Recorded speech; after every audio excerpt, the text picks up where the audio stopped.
My husband and I argue a lot over Chaz. He thinks our son needs stronger discipline. Dana feels guilty for punishing Chaz. She always lets him off the hook for everything he does. I'm way too easy on Chaz. I don't want to take anything away from him. I feel like if I take from him, he's just going to take from other people. I just walk away.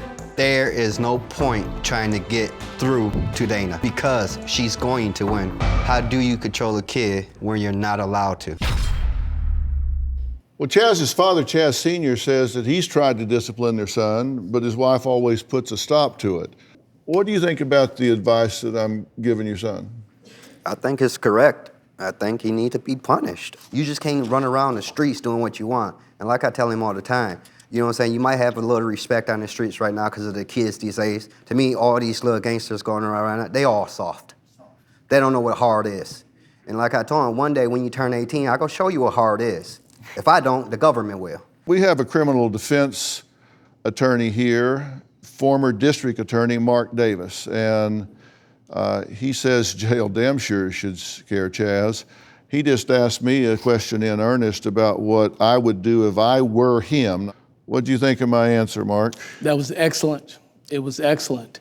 When you're dealing in the criminal court, you have to understand what the process is. The first thing the prosecutors want to know is, what's the history of your client? And we've seen on this show a timeline of you doing stuff that they're not going to look too kindly upon. If you've done all the things that Dr. Phil has suggested that you do, then I'm in a little bit better position to try to defend you.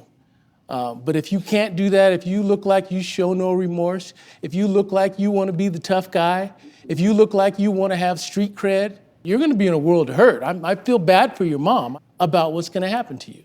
Ryan Blair is here. And Ryan, you said that there was a time in your life when you hustled on the streets, and that's a dead-end road, right? Yeah, you know, Chaz, you have a lot of potential. You got a big heart. You got a charm to you. There's something about you that you can actually take this pain that you're in, this pain that you put your family in, and you can turn it into something much bigger than the little game that you're playing right now. So I've been able to start businesses and generate hundreds of millions of dollars in success because I channeled that thing that made me different, that thing that made me stand out, into something very special. And I turned myself into a legal entrepreneur from an illegal entrepreneur. If you could do it illegally, you could do it legally. And it's a lot easier to do it legally than illegally. I understand that completely. 100%. I understand that. I have a question though. Why were you hustling? I was poor. I wanted to make money. I lived on the streets. I was in and out of juvenile hall.